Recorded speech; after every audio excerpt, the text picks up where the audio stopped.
মঙলবাৰে অসমৰ দুখন জিলাত লখিমপুৰ আৰু শিৱসাগৰত পাইলট প্ৰজেক্ট হিচাপে প্ৰাপ্তবয়স্ক BCG টীকাকৰণ আঁচনি শুভাৰম্ভ কৰা হয়।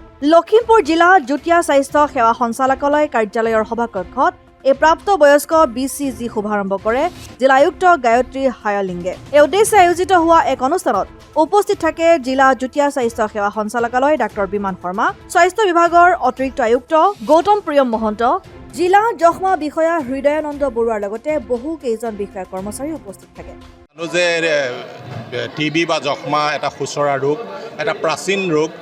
আমি ইতিমধ্যে আমাৰ শাস্ত্ৰত বা আমাৰ যি ধৰ্মগ্ৰন্থ আছে তাত ক্ষয় ৰোগ বুলি আছে। গতিকে বহু হাজাৰ বছৰৰ পৰা টিবি ৰোগটো আমাৰ আছে। মিছৰৰ মামীৰ দেহতো টিবি ৰোগৰ বীজাণু পোৱা গৈছিলে।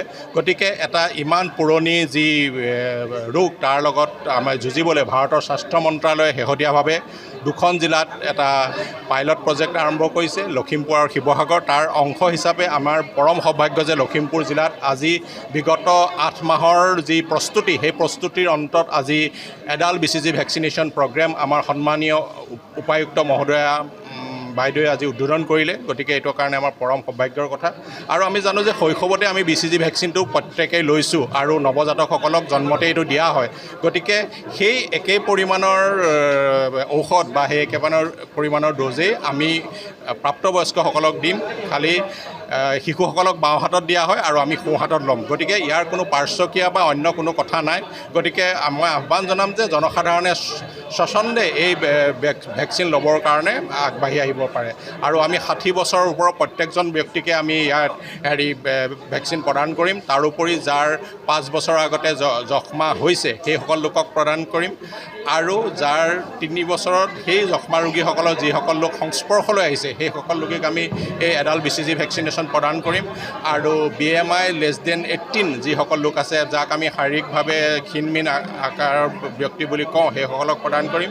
আৰু যিসকল মধুমেহ ৰোগী বা ডায়েবেটিক সেইসকলক আমি প্ৰদান কৰিম। আৰু যিসকলে স্মকাৰ বা ধূমপান লয় সেইসকলক প্ৰদান কৰিম। আৰু যাৰ যক্ষ্মাৰ ৰোগ শেষ হোৱা এমাহ হৈছে, এমাহ হোৱা পাছতো এই ভেকচিনটো আমি প্ৰদান কৰিম। গতিকে নিৰ্ভয়ে লখিমপুৰবাসী এইকেইটা কেটেগৰীত যিসকল লোক পৰে সেই লোকসকল আগবাঢ়ি আহিব লাগে আৰু এই ভেকচিন প্ৰদান নিজে গ্ৰহণ কৰি যক্ষ্মাৰ পৰা সুৰক্ষিত থাকিব লাগে। এইটো প্ৰগ্ৰেমটো শুভ উদ্বোধন কৰে আমাৰ জিলাৰ উপায়ুক্ত ডিষ্ট্ৰিক্ট কমিশ্যনাৰ গায়ত্ৰী হাইলিন্স IS মেডামে কৰে। সমগ্ৰ লখিমপুৰ জিলাৰে যিমানবিলাক আমাৰ স্বাস্থ্যকেন্দ্ৰ আছে সেই স্বাস্থ্যকেন্দ্ৰসমূহত এই ভেকচিনেশ্যনৰ কাৰ্যসূচী আৰম্ভ হৈছে আৰু চলি থাকিব। আৰু ইয়াৰ উপৰিও আমাৰ জিলাৰ যিবিলাক মুখ্য হস্পিটেল আছে, যেনেকৈ প্ৰাইমেৰী হেল্থ চেণ্টাৰ লগত জড়িত যিবিলাক হস্পিটেল আছে, মডেল হস্পিটেল আছে, মেডিকেল কলেজ আছে, সেইবিলাকতো এই ভেকচিনেশ্যনৰ ছেশ্যন চলিব। এডাল্ট BCG ভেকচিনেশ্যন বা প্ৰাপ্তবয়স্ক BCG টীকাকৰণ এই আঁচনিটো ভাৰত চৰকাৰৰ আহ্বানক্ৰমে ভাৰতৰ 23খন ৰাজ্যত ইতিমধ্যে আৰম্ভ হৈছে আৰু তাৰে ভিতৰত অসমো এখন ৰাজ্য হিচাপে আহিছে। আৰু অসমৰ দুখন জিলা লখিমপুৰ আৰু শিৱসাগৰত এই কাৰ্যসূচী আজিৰ পৰা শুভাৰম্ভণি কৰা হৈছে। লখিমপুৰৰ বাবে আমি প্ৰায় 2,35,000 হিতাধিকাৰী ইতিমধ্যে বিচাৰি উলিয়াইছিলোঁ আৰু তেখেতসকলক অলৰেডি টিভিন পৰ্টেলত প্ৰি-ৰেজিষ্টাৰ্ড হৈ আছে, পঞ্জীয়ন হৈ আছে আৰু সেইসকলক আজিৰ পৰা ভেকচিনেশ্যন কাৰ্যসূচী আৰম্ভ হৈছে। এই ভেকচিনেশ্যন কাৰ্যসূচী প্ৰায় 2-3 সপ্তাহ ধৰি চলিব আৰু আমাৰ যিটো টাৰ্গেট আছে আমি এই সময়খিনিৰ ভিতৰতে সেই টাৰ্গেটটো কমপ্লিট কৰিবলৈ চেষ্টা কৰিম।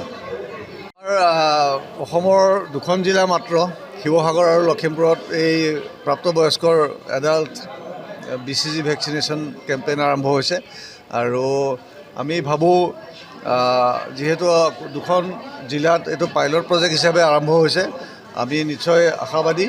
আৰু আমি ভাবোঁ আমাৰ যিখিনি হিতাধিকাৰী আমি নিৰ্বাচন কৰিছিলোঁ এই ভেকচিনটো পাবৰ বাবে যোগ্য, তেওঁলোকক আমি সকলোকে ভেকচিনটো আমি দিব পাৰিম বুলি আমি আশাবাদী।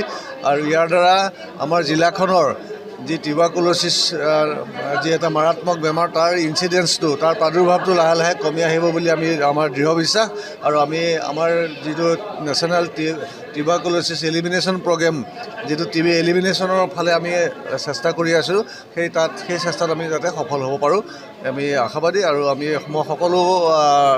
সকলো হিতাধিকাৰীসকল সকলোকে মই আগবাঢ়ি আহিবলৈ অনুৰোধ জনাইছোঁ। আমাৰ আগৰ আমাৰ ডিষ্ট্ৰিক্ট টিউবাৰকুলোছিছ অফিচাৰে কোৱাৰ দৰে আমাৰ জিলাখনৰ প্ৰত্যেক স্বাস্থ্য কেন্দ্ৰতে এই টীকাকৰণ বিনামূলীয়াভাৱে যোগান ধৰি থকা হৈছে আৰু মই সকলোকে ৰাইজলৈ আহ্বান জনাইছোঁ যাতে তেওঁলোক আগবাঢ়ি আহি পেলাই টীকাকৰণটো সাফল্যমণ্ডিত কৰে। Thank you. লখিমপুৰৰ পৰা ৰাহানুদ্দিন আহমেদৰ ৰিপৰ্ট, অসম আদিত্য।